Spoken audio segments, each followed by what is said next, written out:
કુદરતના અખૂટ ભંડાર એવા તાડના વૃક્ષનો ઉછેર ધીમો થાય છે. લગભગ 10 વર્ષ બાદ આ ઝાડમાં વૃદ્ધિ થાય છે. ત્યારબાદ તે ફળ આપે છે. આ વૃક્ષ ભલે છાંયડો ન આપે, પરંતુ શીતળતા તો બક્ષે જ છે. ઉનાળો મધ્યાહને પહોંચ્યો છે અને ગરમીનો પારો 40ની ડિગ્રી વટાવી ચૂક્યો છે. ત્યારે અસહ્ય ગરમીથી બચવા માટે લોકો અવનવા નુસ્ખાઓ અપનાવી રહ્યા છે. ઉનાળાનું અમૃત ફળ ગણાતી અને ગરમીમાં ઠંડક આપતી ગુણકારી તાડફળીનું લોકો મોટા પ્રમાણમાં ખરીદી કરી રહ્યા છે અને ગરમીમાં ઠંડક મેળવવાનો બહુધા પ્રયાસ કરી રહ્યા છે. અંકલેશ્વર તાલુકામાં એકમાત્ર જૂના દીવા ગામની સીમમાં વિપુલ પ્રમાણમાં ખેડૂતોના ખેતરમાં તાડના ઝાડ આવેલા છે.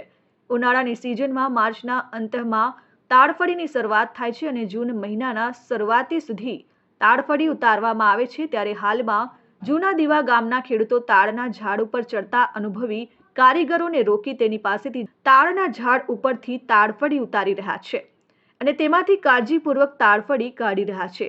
જો કે તાડના ઝાડ ઉપર ચડવું અને ફળમાંથી તાડફળી કાઢવી એક ગજબ કરામત કહેવાય. મોટાભાગે ખેડૂતો સવારની વહેલી પરોળથી સવારના 8 વાગ્યા સુધી તાડફળી ઉતારતા હોય છે. અંકલેશ્વર તાલુકામાં તાડફળીનું હબ ગણાતા જૂના દીવા ગામમાં સવારના અરસામાં સુરત જિલ્લાના તેમજ ભરૂચ અને અંકલેશ્વરના વેપારીઓ હોલસેલ ભાવે તાડફળી ખરીદવા માટે આવે છે. જો કે ઉનાળાની ગરમીના પારાની જેમ તાડફળીના ભાવમાં પણ આ વર્ષે વધારો જોવા મળી રહ્યો છે. હાલમાં ખેડૂતો 100 નંગ તાડફળી 400 રૂપિયાના ભાવે વેચાણ કરી સારી એવી કમાણી કરી રહ્યા છે.